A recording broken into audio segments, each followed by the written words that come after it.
Today on the Big 6 in 60, Purdue beats Texas in the final seconds. One of the greatest NCAA tournament games I've ever seen from a Purdue fan perspective. Iowa comes back to knock out rival Nebraska. I am just incredibly excited. The Iowa Hawkeyes are in the Elite Eight. And Illinois shuts down Houston. I don't think I've ever been so proud of being an Illini than I am right now. This is the Big 6 in 60, the 6 biggest national sports stories from our local experts at the Locked On Podcast Network. We bring you the real story, why it matters, what's next, who wins the big game, and more, all in 60 minutes. The Big 6 in 60 starts now. Thank you for making the Big 6 in 60 your first listen of the day. Part of the Locked On Podcast Network, your team every day. Today's episode is brought to you by FanDuel. Download the FanDuel app now by visiting FanDuel.com and win $300 in bonus bets if your first $5 bet wins. Purdue hopes to make its second Final Four in 3 years this weekend and took a scary first step by just barely beating Texas last night.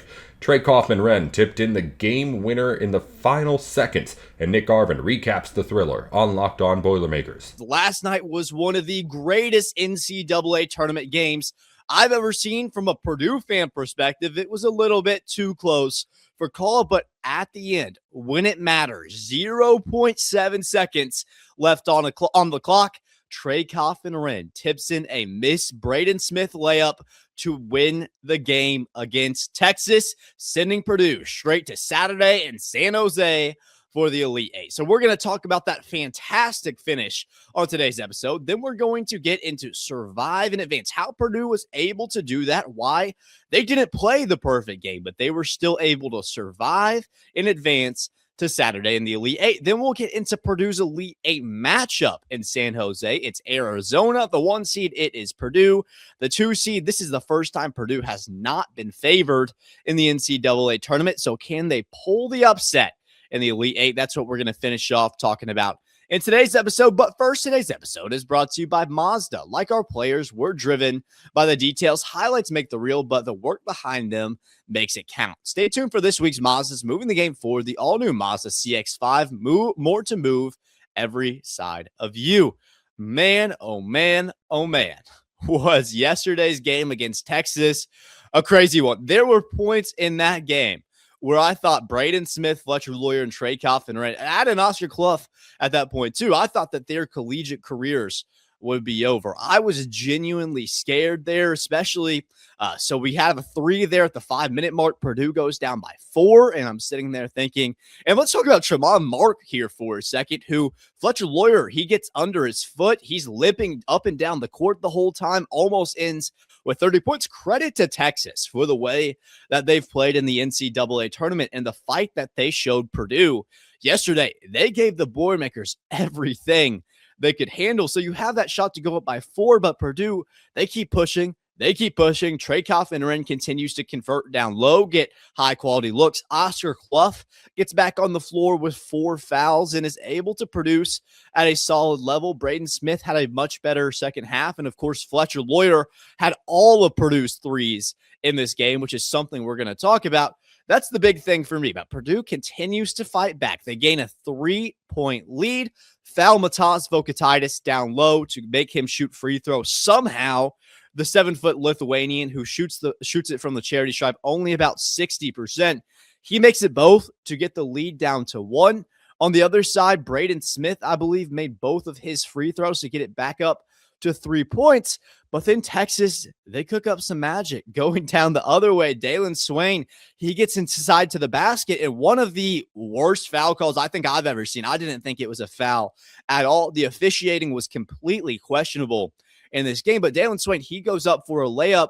Oscar Clough gets called for a foul. Not only does Texas tie the game with just over 10 seconds left, but Oscar Clough fouls out of the game. So now you're left saying, if this one does go to overtime, if you're not able to get a shot in the last 10 seconds, well, Texas still has Matas Vokatitis on the floor, who does have 4 fouls, but you'd rather him be on the floor with 4 fouls than not have Oscar Clough at all, who fouled out. So I wasn't confident about this team about 3 or 4 periods in the second half, especially when that gets tied up and you don't have Oscar Clough anymore. So it was so important right there for Purdue to succeed in finding that last second shot. They had a chance to win it with 10 seconds left. And I feel like everyone in the gym in San Jose knew it. I think everyone on Texas knew it. Obviously, everyone for Purdue knew it, but exactly who was going to take that last second shot? It was going to be Braden Smith. He's been the guy for this program for 4 years. He's been the one that you want taking that shot, and I don't blame it. Sean Miller, he takes Matas Vokatitis off of the floor, which was a little bit questionable in retrospect when you see what happens, but it allowed for Braden Smith to get inside. And he did get inside. He got to the right side of the basket, shot a little. It was like a layup, but like a mid-range. Just try to put it up on the glass and hope that something went in. It didn't go in, but in a twist of fate and one of the greatest shots that will go down in Purdue history, Trey Kaufman-Renn with 0.7 seconds left on the clock, goes up, tips it in, puts the Boilermakers up by 2, and by then it was wraps. Purdue is advancing to the Elite Eight. Man, oh man, it was an insane game, one that I don't think Purdue necessarily should have won. Like I said, the refs, the officiating, it was really questionable. You've got that phantom foul there at the end that fouls out Oscar Clough, but you also got possession where the ball clearly went off of Texas. It goes out of bounds, and then they say it's Texas's ball because there was a shot clock violation, but there was clearly still time on the clock. Both ways, the officiating was really questionable. But I'm not going to stick on the refs. If you're complaining about the refs, you were not going to win that game either way. That's an ideology that I have. Purdue shouldn't have won this game necessarily because they weren't able to make anything from 3. Fletcher Loyer makes 4 threes, and that's all that Purdue was able to find the entire game. Talk about finding a way to win, having almost no success from outside of the perimeter, but still getting it done. On one hand, it makes me a little bit concerned about how Purdue is going to play on Saturday because you're going to have to make those threes, and shooting 50% in back-to-back games going into this one and then shooting it at 20%. It's quite the difference from where Purdue's been. So on one hand, I'm a little bit concerned about that, but on the other hand, I'm sitting here saying this Purdue team was able to beat one of the hottest teams in the tournament in a game where only one of your players was able to convert from 3. That's something that really sticks out to me. And this one, obviously, the seniors had great performances. That's why Purdue was able to win this one. But this game will go down as the Trey Kaufman-Renn game. This will be the one that immortalizes Trey Kaufman-Renn in March Madness history. 20 points in 36 minutes, 8 of 10, 8 rebounds, only turns it over once, 4 on the offensive glass. Trey Kaufman-Renn won this game for Purdue, much like he's done 5 years in West Lafayette. He has won game after game for this team, and I don't think there was a more important one to win for TKR than in this moment, Thursday night, Sweet 16 in San Jose, where he had the performance of his life. Purdue won this game with only 4 points off the bench. They won this game with only 4 3-pointers made, all of which from Fletcher Loyer. Purdue handled all the adversity in this game, but still came away victorious. The Purdue Boilermakers are advancing to the Elite Eight in one of the best March Madness games I've ever seen. This is one that's going to go down in Purdue history. It was too close. It was closer than a lot of Purdue fans out there would have wanted it to be, but what a game to get the Sweet 16 started out, and we're not done yet. The tournament is here, one of the best times of the year. Brackets, buzzer beaters, upsets, it's non-stop action from tip to final cutdown. And right now, FanDuel is giving new customers a way to stay in the action all tournament long. Here's how it works. You can get up to $300 back in bonus bets every single day for 10 days. That means 10 chances to stay involved throughout the entire tournament. You can mix it up however you want. Games, futures, or same-game parlays for even bigger payouts. It's perfect for the tournament because every day there's something new. Different matchups, new storylines, and more ways to get involved as the bracket unfolds. So visit FanDuel.com to sign up today. That's FanDuel.com to get in on the action. Welcome back to the Big 6 in 60. Iowa didn't lead against Nebraska until there were only 2 minutes to play, but you only have to be up at the end, and the Hawkeyes pulled off a win over the Cornhuskers to move on to the Elite Eight. Trent Condon goes over that win on Locked On Hawkeyes. Well, we know the matchup in the Elite Eight. Yes, I am not drunk. I am just incredibly excited. The Iowa Hawkeyes are in the Elite Eight. Here we are once again as Iowa will face off against old rival Illinois to go to the Final Four. An Elite Eight matchup for the first time since 1987. I've talked about that game plenty. If you've been following us and are everydayers here, or if you listen to me on the radio for the past almost 25 years now, it's a story that I relive a ton. It is one of my earliest memories of basketball and just a full game experience. I was 6. My son is 6, and we've been having fun with that throughout the course of this one. 1980, the last Final Four. I was just about born. Yeah, I was still inside my mom. Weird to say. Almost feel like I should restart things, but we're not, because we're ecstatic. We're elated. I just absolutely can't believe this. And the worst thing about this medium is you can't be at a loss for words, but there are so many parts of this that I'm at a loss for words. And this is emotional.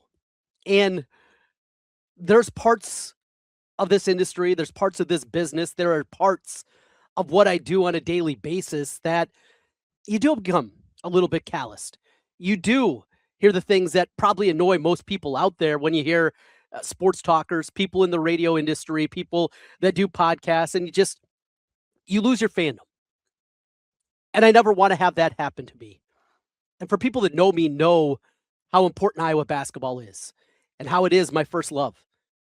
It's what made me the sport fan that I am, basketball fan that I am. It is because of the Iowa basketball team, and it's the 3 guys behind me, if you're watching on YouTube, that you see seemingly every program with BJ Armstrong and Roy Marble and Ed Horton. That group, that was the group that made me an Iowa basketball fan and made me love Iowa basketball. And now as a guy in his mid-40s and still a guy that freaks out and paces around, and my kids laugh at me and my wife rolls her eyes, but that's what Iowa basketball does. And as we talked about yesterday, the 27-year drought between Sweet 16s and all the lows that came along with it. There were some highs, definitely some positives, but for a program and what it was and its importance. And I know the older listeners out there, you definitely know about that importance. And for young people, I don't think you can really grasp what Iowa Hawkeye basketball meant in the state of Iowa and its importance during the great run going back to Ralph Miller and into the 70s with Lute Olson, what he did, and the creation of the Hawkeye Network and the television games that were broadcast. Every game across the state, syndicated. It didn't matter if you're a kid like me in Osage, or if you're in Sioux City, or you were in Bettendorf, all corners in between, you were going to be able to watch Iowa basketball. And this is before we all had cable. Satellite dishes, those were for rich people.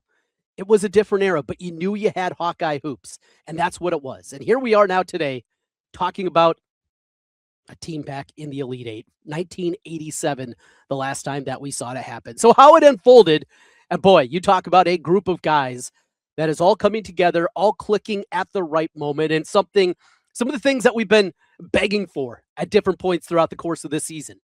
The hope that Alvaro Fulgaris was going to put it all together because he could see the skill set. Now Iowa 15-1 this season when he scores in double figures. Tate Sage, and we all saw those glimpses at different times this year. I remember the first time, going back to the summertime, and we had an open practice and hearing about that Tate Sage. I think he's going to play. Really? This kid from Oklahoma was not highly regarded coming out, went to Drake. A lot of people even questioned, is the Missouri Valley too much for him? Absolutely not. The Big Ten's not too much for him, and this stage is not too big for him. Bennett Sturtz coming up with the big moments and finally getting Iowa over the hump as they finally take the lead in a game where they only lead for 2 minutes and 10 seconds. The good news is, though, it was the most important time to be leading as Iowa gets the victory, 77-71. A ton to break down today. We are going to get into all of it, set the scene for what we're going to see on Saturday. That will be a 5 p.m. tip-off. Well, 5:09 to be specific. 5:09 tip-off on TBS for Iowa, Illinois. That will be the matchup, as that one just went final a couple of moments ago. Wanted to wait and watch that whole game, wrap it up at another TV and rewatch the Iowa game as that was happening as well. Just couldn't turn away. And it also helped that the Arkansas-Arizona game got away a little bit. So we're able to flip over the other TV to get to that one. But that aside, this is more than just the basketball part that we'll get into. But there's so much more. And seeing the Hawkeye faces in the crowd, from Cooper DeJean, Jordan Bohannon, seeing Greg Bruner there, and just seeing the sheer volume of Hawkeye fans in attendance, former players, and just people that you see. People that you see at Carver when you make your way out there, and the faces and the smiles, and to do it against Nebraska. This, regardless of what happened tonight, would have been an incredible season. To finally get the bugaboo, get past 1999, get that monkey off your back, that would have been enough. But to take this next step, to get to an Elite Eight, to do it against your conference rival that overall in sports, I think matters more than any.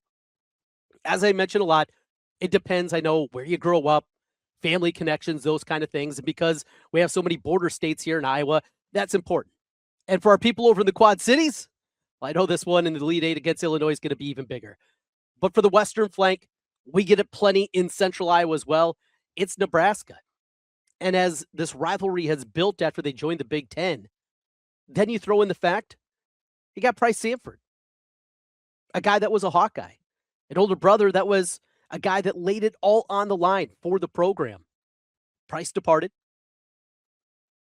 had a great season this year, had a great game tonight, but it does feel a little bit sweeter to do it against a guy that Ben McCullum wanted, and he chose to go somewhere else. That feels good. It feels good to do it against Fred Hoiberg. He's a Cyclone. He grew up in Ames. That feels good too. Just so many great things. And we'll talk about the game. In fact, let's do that right now. Let's start to dive into what turned out to be a brutal start for Iowa basketball, trailing 12-2, then 14-4, then 16-6. And finally, Iowa was able to chip away.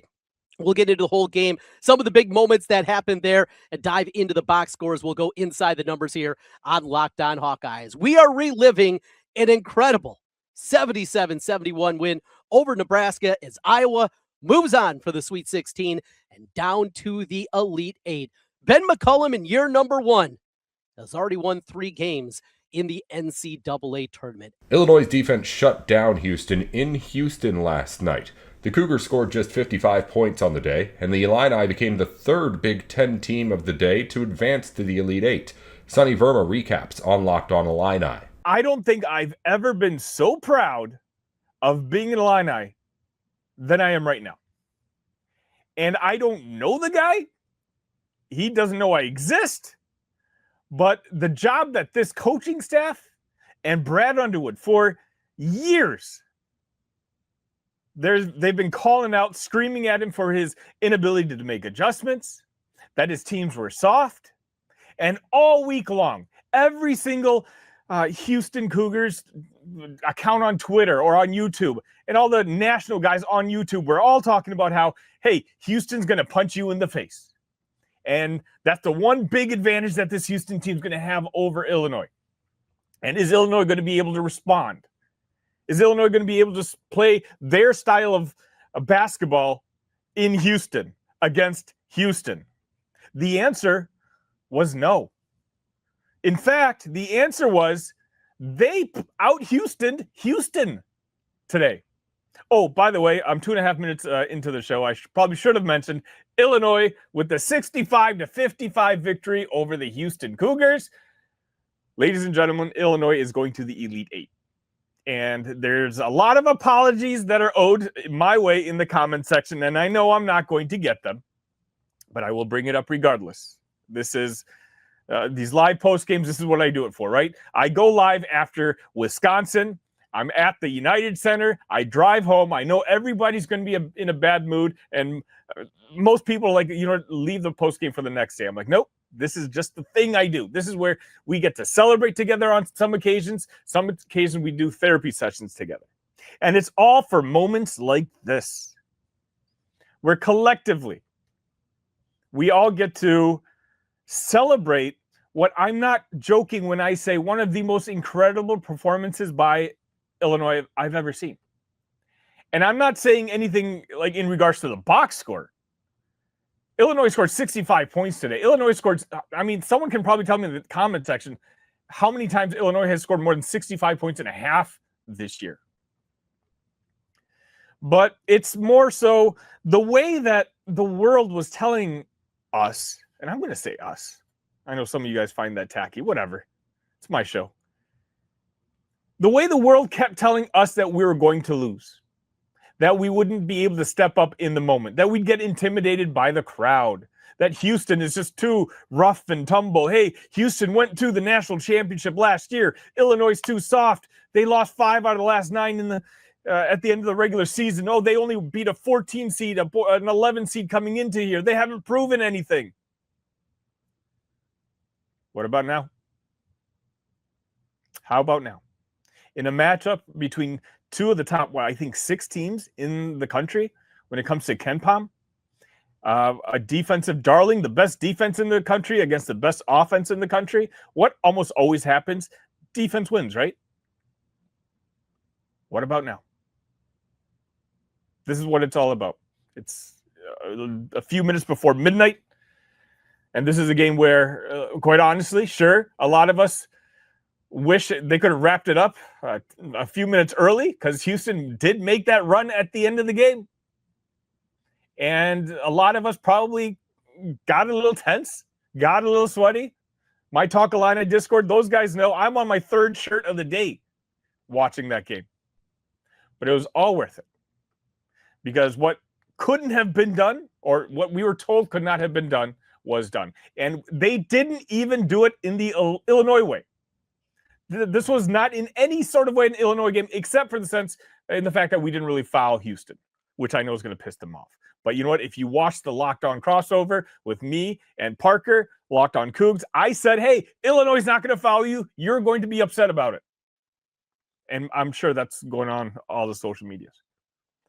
But what I did not plan for, and I don't know if any eternal optimist planned for, was that Illinois was going to be just as physical, if not more physical, than the Houston Cougars. We had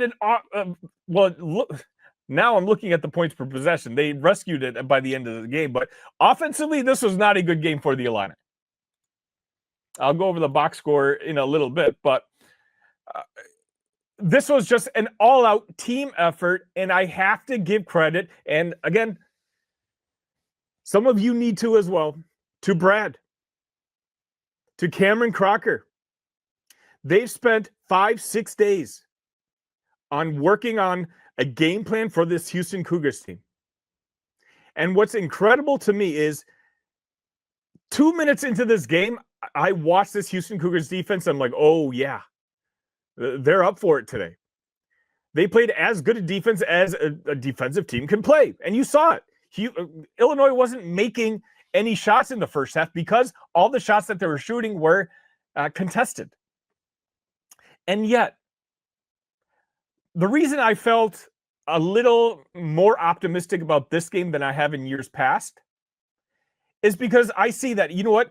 The way to beat this pressing style defense, this attacking defense that Houston has, is you keep moving the ball around. As long as you know who to throw it to, where the guy's going to come attack you, that you can beat this defense.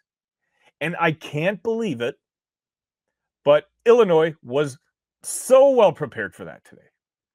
I mentioned it over and over again in our Talk Illini Discord, which, by the way, I can't keep saying. We're almost at the end of the season. We've got 3 more games left. There's no better place to be in the game day than the game day channel in there. Link is in the description. But every time Houston was harassing the Illini offense, the Illini players never really wavered. They knew, hey, this guy's coming. That means that pass is available. And over again, they executed and they made the right play. And we can give credit to the players for executing that. And we should, and we will. But we have to give credit. And even the biggest detractors have to give credit to the coaching staff to get these guys ready for that moment. This is not an above average defense that they played today. This is arguably the best defense in the country they played today. And Illinois was ready for it. Sure, their shooting percentages, well, again, now I'm looking at the game. They ultimately end up at 43.1% shooting from the field and 39.1% from three-point range. So now the averages look good. But anyone who watched the game knows that it wasn't like that until maybe halfway through the second half. It was a grinded out game. I mean, if all we saw was the game log of this game, but we didn't know which team was doing what, but we just saw the results of the whole awful shooting, the rebounding, the missed free throws, we would all have assumed Houston won this game because this was a ugly Houston game. But they didn't. Illinois did. Illinois was ready for them. And that it's an incredible feeling. I'm trying to think back, maybe that Iowa State game, but 2 years back to get us to the Elite Eight. But even then, I felt like that Illinois team was better. This one is such a contrast in size. And all week long, I'll say it again, I kept hearing about Calvin Sampson is going to completely outcoach Brad Underwood. Brad Underwood can't take care of business against teams that are better than him and coaches that are smarter than him. And he did. What if sports were traded like markets? Now you can put your sports IQ to work in real time with Robinhood prediction markets. It's not you against the house. It's you participating in a live market. You can buy or sell your positions live all game long. Use your sports knowledge in the moments that matter. Robinhood prediction markets changes the game. It's people moving the action. So when momentum shifts, you can move with it. I always knew the game, but never had a dynamic way to apply that knowledge. Now I can actually take part live in a market powered by people. You're no longer just a spectator. Play by play, you decide. Trade every play with Robinhood, now available across the U.S. Download the Robinhood app now to begin. Welcome back to the Big 6 and 60. Con Knippel led the way for the Hornets last night with 26 points in a win over the Knicks. The W marks 5 in a row for Charlotte, and Doug Branson has the recap on Locked On Hornets. We're going to just sit in celebration, sicko celebration, if you will, of the Charlotte Hornets, who win their 5th straight game. They move back into a tie for 8th place in the Eastern Conference, and they take down a New York Knicks team with one of the best offenses in the league. They take down a New York Knicks team that came into this game with the same record as the Charlotte Hornets over the past 30 games, 23-7. They take down a Knicks team that had come into this game on a 7-game winning streak. Now, the Charlotte Hornets were on a 4-game winning streak, but 7 greater than 4. Knicks a little bit hotter than the Hornets, but the Hornets were at home. They were favored by about 1.5, 2 points, depending on where you were putting your bets down. And the Hornets, they took that. They said, we're the favorite. We're not going to act like it. We are going to use dogged physicality. They brought the right energy from the jump and were scoring points in bunches and taking the Knicks punches and punching right back and then making adjustments all throughout this game. The Hornets so impressive in this one. They put on a defensive, hustle-led stranglehold on one of the best offenses in the league. And Khan said after the game that they stuck to their identity. Well, let's pause here and just say the Hornets have an identity. The Hornets do have a DNA, and it's Khan racing to save a possession, jumping out of bounds to save one possession. It's Moussa Diabate. I think Khan Knippel, Moussa Diabate have to share the game ball. Khan, 26 points, 11 rebounds, and 8 assists. That, to me, this entire game for Khan was a dagger in the Rookie of the Year race, which was probably already over anyway. But the fact that Khan is your game score leader, is your Hornets leader for this game, where they beat the New York Knicks, who are the 3rd best team in the Eastern Conference. This was a statement game for the Hornets. I said before this game on an episode earlier this week that I thought this was a measuring stick game. My co-host, Walker Mail, who you'll hear much more from tomorrow, he was at the game. He had the pleasure of being at the game to hear all of those Knicks fans be overwhelmed by the Charlotte Hornets faithful, the sickos in there, eventually overwhelming DeBaby, taking his shirt off. That's like the I'm sorry, Hugo, move over, Hugo. You're no longer the mascot. I'm sorry. Maybe next year. This year it's DeBaby taking his shirt off and, beating a jersey with a belt. That is the new mascot of the Charlotte Hornets. I don't make the rules. Those are just the rules, okay? And so Walker had the pleasure of being in the building. I have the pleasure of being with you sickos here one-on-one to celebrate this incredible win by the Hornets. But Khan, player of the game, Musa, player of the game, dominant on the offensive boards, incredible perimeter defense on Jalen Brunson. This was the very first thing that I wrote in my notebook for every Hornets box score. Very first thing, first quarter, first few minutes. Being able to have Musa guard Jalen Brunson 1v1 on the perimeter is such a cheat code for the switching defense that the Hornets were putting on particularly the Cat Brunson pick and roll, which is one of, if not the most effective pick and roll combo in the entire league. You have to have an answer for it. And the Charlotte Hornets answer was, we're not afraid to leave Musa Diabate out on an island against Jalen Brunson. And it worked. And they weren't afraid to put Khan 1v1 on Jalen Brunson. They weren't sacrificing the rest of their defense. They were saying, look, we're going to trust these matchups. We're going to trust you not to foul, to make the adjustment, because they did foul Jalen Brunson too much in the first quarter. I think he had 14 or 15 points in the first quarter. The Knicks shot about 1 billion free throws, and then the Hornets proceeded to adjust. Second quarter, 0 free throws for the New York Knicks. Third quarter, 0 free throws for the New York Knicks. Musa Diabate was a python that just went around the neck of the New York Knicks and slowly put them to sleep. That's what he did. And it was offensive rebounds, but it was also I think he only recorded 1 rebound in the box score in the fourth quarter, but he led the team in game score in the fourth quarter, and he led the team in just saving possessions, giving the Hornets another opportunity, because some of those plays that weren't recorded as rebounds were him fighting off 2 or 3 Knicks defensive rebounders, and either the ball would go out of bounds off of one of those defensive rebounders, or he would draw a foul. And on top of that, he gets that amazing steal on the Cat Brunson pick and roll. I don't know what Cat was doing, but he was just exposing the ball in the 5 hole, just holding it down low. And Musa was like, okay, I'll take that. Thanks, blunder. I'll take it. And then Brandon took it and yammed it down. Miles Bridges yammed it down. Con Knipple showing off all of his offensive versatility. LaMelo Ball hitting deep 3 after deep 3. Kobe White, patience with his passing. Dominant as an ISO scorer, the ISO scorer that the prophets foretold that they've needed for years. Kobe White is finally answering that call. The Hornets are answering the call to be a more physical team, to establish an identity as a team not to be trifled with. It doesn't matter that this is March. It doesn't matter that this is the end of the regular season. The Hornets are forcing every single team. They already proved it out on the road.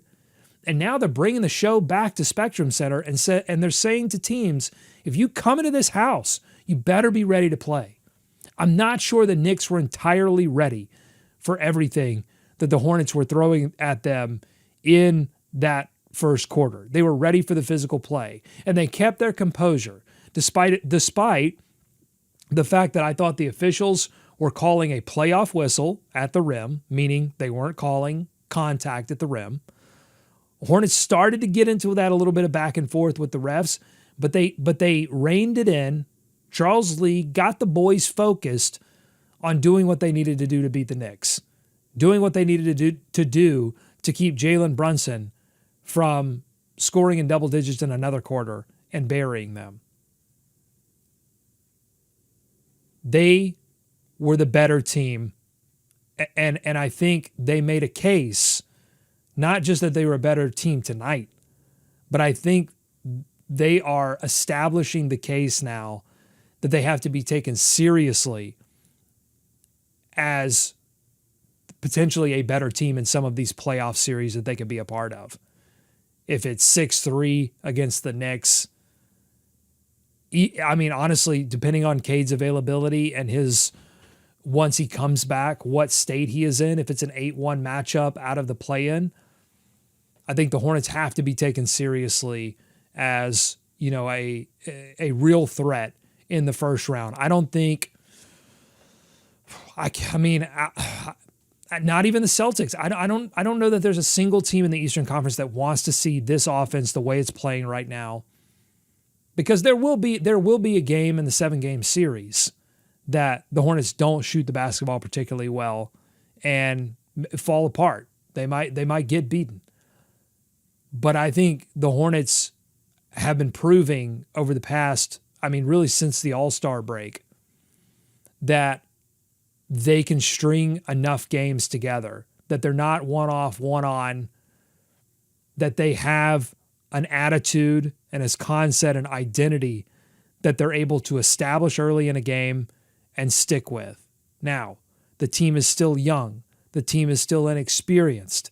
The team has not gone through the fires of playoff basketball where you're down sometimes, or where you have a lead and you have to hold on to it and the other team is fighting for their lives and they're fighting you for their lives. The tournament is here, one of the best times of the year. Brackets, buzzer beaters, upsets, it's non-stop action from tip to final cutdown.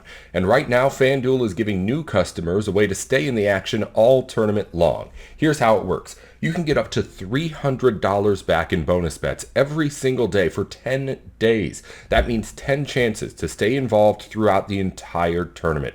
You can mix it up however you want. Games, futures, or same-game parlays for even bigger payouts. It's perfect for the tournament because every day there's something new. Different matchups, new storylines, and more ways to get involved as the bracket unfolds. So visit FanDuel.com to sign up today. That's FanDuel.com to get in on the action. Welcome back to the Big 6 and 60. The Magic have stumbled through the last part of the regular season, losing 6 in a row before finally getting back in the win column against the Kings yesterday. Philip Rossman-Wright gave his thoughts live from the arena postgame on Locked On Magic. The Orlando Magic have been in this tricky situation a lot over the last 2 weeks. During this 6-game losing streak, they have had these moments where they don't look quite right, where they're just not in sync, not on the same page, where the Magic get to these close games and just aren't able to finish. You know, the Magic would tell you they are a few bounces of the basketball away from being 3-3 in their last 6, maybe even 4-2. That might be pushing it. But the difference between winning and losing for this team has not been as far as it seems. That part might be true. And so it's not surprising, even against an opponent struggling like the Sacramento Kings. It is not surprising that the Magic, to break their 6-game losing streak, was going to have to earn it. It was not going to be easy tonight. It was not going to be simple. It was not going to be just a checklist of, okay, do this, that, and the other. The Kings are going to roll over, let you win. Sacramento, like Indiana on Monday, is going to make mistakes that all bad teams do. Losses seem to find you when you're in a rut. And so this was not going to be some takeaway game, because the Magic right now aren't a team playing to its standard. The Magic right now aren't a team in rhythm, in sync. This is a team searching for itself. And so the first step to the Orlando Magic breaking this losing streak is to actually break a losing streak. They actually have to win the game. They have to go out and take it. And that's what the Magic didn't do for most of this game. Yes, Orlando led almost the entire game. They built as much as a 12-point lead. They looked like at various points like they were about to pull away, and then Sacramento made some shots. Orlando didn't answer. And suddenly the game was back within that 6 to 8 point range, or back into that 4 to 4 point range, sometimes down to 3 or 2 points. Tied at 95 early in the fourth quarter. And yes, I did say early in the fourth quarter. This was the gut check moment for the Orlando Magic. This was the moment when this team was either going to find the will to go out and take this game and end this horrid losing streak, or they were going to recede and crumble as they frankly have throughout various pockets of this season. What the Magic did at 95-95, and you can see the score. You're listening to this. I told you the Magic won. What the Magic did was they put together a 10-0 run. Started to look and move and play like the team can at its best. Getting rebounds, getting stops, using that in transition, getting the ball to Paolo Banchero where he can create an advantage, letting their stars dominate the game, letting their star lead the way. And I'm going to talk more about Paolo's leadership coming up in our second segment. Orlando went on a 10-0 run to take a 10-point lead and do what might have felt like what this team should have done all along. Build a run, build a lead, create some distance, coast to the finish. Like I said, when you're losing, when you're a bad team, losses find you. It's not so simple. After that 10-0 run, Daquan Plowden hit a three. Tough three at that. Magic couldn't answer. Daquan Plowden hits another three. That 6-point lead, down to 4. Very, very late in the game after so much back and forth, Plowden, another three. 3 of his 6 threes came in that stretch in the fourth quarter. And all of a sudden, the Magic found themselves only up 1. Desmond Bane missed an open shot that would have made it a 7-point game. Plowden made the 3 that made it 1. And so the Magic had to dig deep. They had to find the play to simply find a way to win. And they did. Paolo Banchero driving to the lane, passing to Desmond Bane. He drives, passes again, out to the perimeter, swing. Jalen Suggs, who struggled all night, very much looked sick, very much sounded sick in the locker room after the game, drained a 3, made it a 4-point game with like 13 seconds left. And finally, everyone could exhale. The Magic were going to win. As Jamal Mosley put it after the game, this isn't Orlando Magic basketball.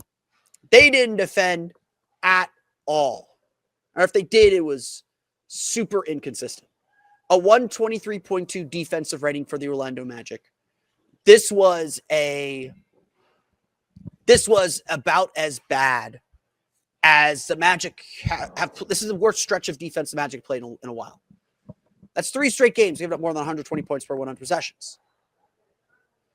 They frankly are lucky.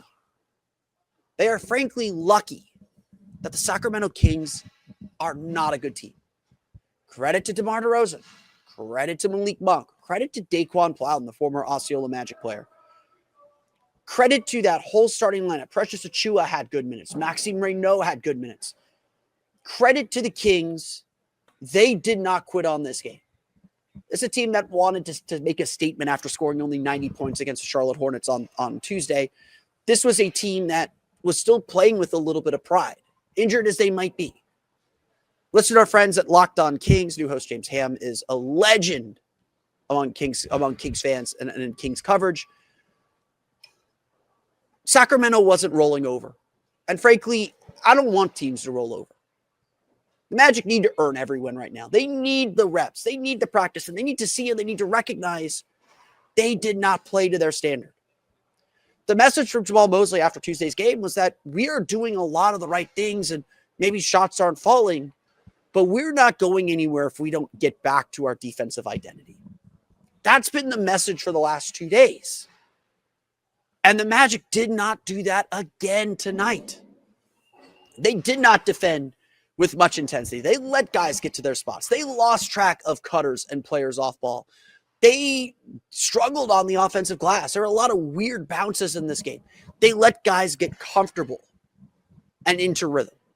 And that's something you cannot do, certainly against elite competition, but even against tanking teams. If you let them gain a little bit of confidence, they're going to try and go for the wins. Players are always going to try and go for the win. And if you let them hang around, if you let them gain confidence, if you don't kind of assert your will, you open yourself to the chance to lose. And so the Magic absolutely have work to do. The Magic absolutely should not be satisfied with this win. There are things they should be satisfied with. Their offense was excellent tonight. Another game over 120 points per 100 possessions. Suddenly an offensive team that can't stop anybody. They shot 54.1%, 13 for 27 from three, 28 of 32 from the line. Paolo had another 30-point game. Desmond Bane had 28 points or so had 18. Another big game from Jamal Cain. The Magic are scoring plenty. But if this team wants to go where it needs to go, they're not outscoring the elite teams. They're not outscoring teams that can actually get stops. And they're going to face one of those teams on Sunday in this huge game against the Toronto Raptors, which we'll talk a little bit about at the end of the show. But for now, for today, for this moment, ending a 6-game losing streak, you just got to find a way. You just got to get the win. And while the Magic are hoping to build momentum and do the right things and put themselves in the best position they can heading into the playoffs, building momentum so that they can win a play-in game, which it does seem like we're destined to be heading toward. Not for sure. Magic are still 2 losses back of the Hawks and Raptors in 5th and 6th. So again, you beat Toronto on Sunday, you beat Atlanta on Wednesday. Not easy tasks, but if you do, now you're only a loss behind them, and lots of crazy things can happen. I haven't run the 4-way tiebreaker yet, but I do imagine Orlando comes out okay on that. I will make a note to do that. I don't think they win. They don't win 3-way tiebreaker with Atlanta and Charlotte. I know that. The Magic have work to do. But tonight, they did exactly what they needed to do, even if it was the bare minimum of what they needed to do. They got the win. And so now we can start thinking and talking and maybe relax, just exhaling a little bit that the losing streak is over to say, okay, how do we get the next one? Welcome back to the Big 6 in 60. The Pistons got an expected win over the Pelicans last night, with Jalen Duren dropping 30 points in what ended up being a 21-point victory. Coop Khalil goes into the details on Locked On Pistons. And it's not like they've went through a murderous row, right? It's not like they're playing contenders back to back to back to back to back. But it doesn't have to be that. I am incredibly pleased, incredibly happy with, and not shocked, but impressed by how this team has played without Cade Cunningham. After the All-Star break, man, you got to remember how they looked after the All-Star break and what we were talking about since the All-Star break and some of the games they had played, even with Cade healthy. And then you watch Cade go down, and it's like, man, they haven't looked their best since All-Star break. We've already been talking about some concerns, and now the best player goes down. This is a recipe for disaster. Like, it was not good. And obviously it's still not good that Cade's out. But when it happened, it was like, man, I'm worried. And since Cade went down, in the 5 games since Cade went down, or I'm including the Washington game that he barely played in and got hurt in, they're 4-1, and they got their defensive rating 5th best in the NBA. They're up to 107.9. Now, it's a very small sample size, so there's some teams that are ahead of them because they have some crazy defensive games. But 107.9 is what they've been at the last 5 games, right? The defensive rating since the All-Star break, before Cade went down, was at 113.1 over a 15-game sample size. And that's what we were really worried about. Why isn't the defense looking like it usually has? Can it get back to that? Like, what's going on? Why is there slippage? And as soon as Cade went down, we have seen this team completely lock in. We have seen this team realize, look, we're not going to win with offense like that in the half court, but we can win with our defense. We are a defensive-founded team. This is our identity, and we are going to get back to that. And they absolutely have gotten back to that in these 5 games since Cade went down. And maybe, just maybe, like I said, this could be a silver lining of having to do with Cade going down, making everyone else relock in, focus, and realize what this team's identity is and get back to that heading into the playoffs. So I just wanted to hit on that. I am very impressed with how they played. I don't care if it was the Pelicans, or the Wizards, it's the Warriors. They beat the Lakers. Like, I'm impressed with how they played. But let's get back to the Pelicans game. Jalen Duren absolutely led the way in this one. We'll talk about Herter a little bit later, who was very impressive in this game. He had 22 points. But Jalen Duren, he's putting up some video game type numbers since All-Star break. It's been he has been insane. If you go just like the last 2 weeks, just go over the last 11 games. 25 points a game, 10 rebounds a game, 2 assists on 77 true shooting. He is scoring 25 a game over an 11-game stretch on 77.4 true shooting. That is utterly ridiculous. He is scoring such a high amount of points on absurd efficiency. And it's not all just being given to him. It's not all just off of dump-offs. It's not all off of oops. Especially with Cade out, a lot of it has just simply been him attacking downhill, getting to the basket, and creating his own shot, which you saw a ton tonight against the Pelicans. The Pelicans had no answer for him. This game, he scores 30 on 10 of 12 shooting, misses 2 shots. He gets to the free throw line again 12 times, and he makes 10 free throws in this one against the Pelicans. Over the last few games, this is what his free throw numbers look like. 10 of 11 against Washington, 6 of 8 against Washington, 7 of 9 against the Warriors, 10 of 10 against the Lakers, 8 of 9 against Atlanta, 10 of 12 against New Orleans. If you go over the last 8 games, he is drawing 9.5 free throws per game. 9.5 free throws a game while scoring 26.1 points a game over that same 8-game stretch. He is absolutely playing incredible offensively. He has been the jump. We've talked about it, but like the jump that he's made is just unreal, man.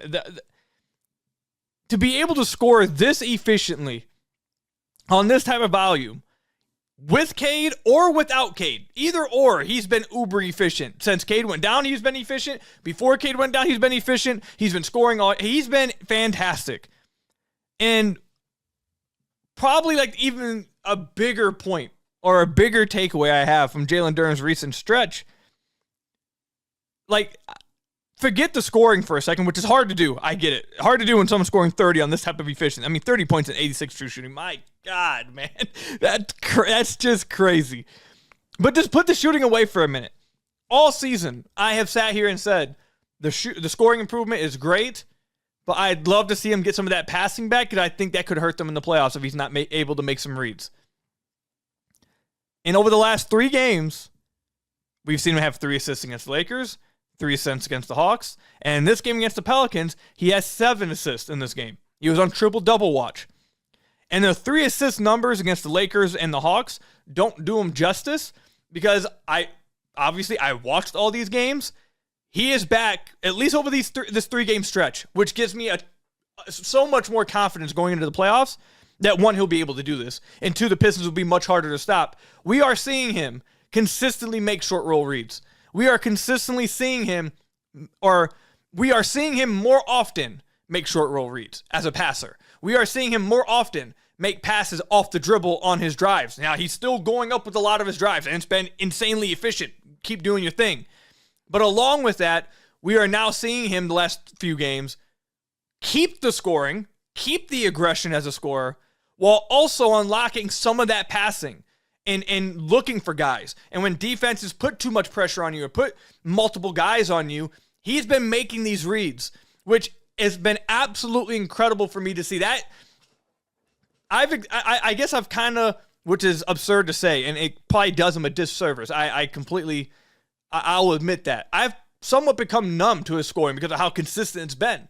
I try every now and then to remind myself, like, man, no, what he's doing is insane, and this was nowhere near where he was last year. I try to give him that credit. But my mind has been so focused on, man, if we get to the playoffs and teams just realize, oh, he's not going to make these passes, we can just throw doubles at him. He's going to turn the ball over. We can make him inefficient if we just throw multiple bodies at him. And he hasn't shown us that he'll beat us with his passing. I've been so concerned about that potentially becoming an issue that seeing him show us that, hey, yeah, it's still in there. I can still do this. And if it just took, it took some development throughout the year. I'm getting better as the year goes on. I'm getting more comfortable with where I'm at offensively. And now with Cade out, I'm really going to unlock this And the team needs me to unlock all of this. And we are now seeing, literally just last week, we were talking about how I want to see him get to a point, maybe next year, that you keep this level of scoring without having to turn off the score mode to activate the passing. Be in a mode where you can be a scorer and a passer at the same time. Not, okay, well, I have passing mode turned on, now scoring mode's turned off. Or I have scoring mode turned on, now passing mode's turned off. Over the last 3 games, and it's been incredibly encouraging to see. And it's been insane for me to see that he is in real time, I feel like, figuring out, I don't have to leave score mode to be in pass mode. I can be in score and pass mode, and that just makes me incredibly difficult to stop at all. It makes it incredibly difficult for any type of defense to really stop me. If they think that at any given moment, I can run over this guy, I can bully this guy, I can hit him with a finesse move, I can go to a Euro step, I can power through, I can dunk on you, I can get to the bat, I'll draw free throws, I can do that, and as soon as you show me an extra body, yeah, I can also then make that cross-court skip pass to Kevin Huerter in the corner. I can also make that skip pass to Javonte Green in the corner, and he'll hit a 3. I can also make this dump-off pass to Asar cutting down the baseline, and he'll make you pay. Pick your poison. And that's what he's been doing the last 3 games. If we are watching him in real time put that all together at once, he is going to be the ceiling. If Cade can come back healthy for the Pistons in the playoffs, and what we're seeing from Duren over the last few games is real, that he is figuring out in real time how to be in both modes at the same time, and as a 22-year-old, that probably wouldn't be crazy to think that he's just learning as time goes on.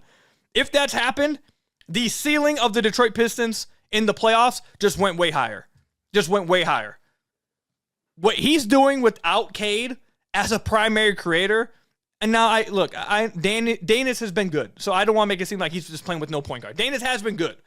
But despite that, he has had the ball in his hands a ton. And he's making these plays, and he's making these reads, and he's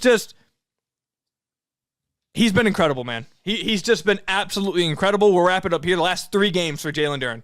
25 points a game, 12 rebounds a game, 4.5 assists a game on 77 true shooting, while drawing 10 free throws a game and shooting 90%. I mean, it's unreal. The numbers he's putting up is absolutely unreal. He's been incredible. That's all for today's Big 6 and 60. If you follow basketball, football, or college sports, the Big 3 and 30 has a half hour on the biggest news in the NFL, the NBA, and on campus, going up every weekday just like this one. Just search the Big 3 and 30 NBA, the Big 3 and 30 NFL, or the Big 3 and 30 college, wherever you're listening or watching now. Thanks again for tuning in to the Big 6 in 60.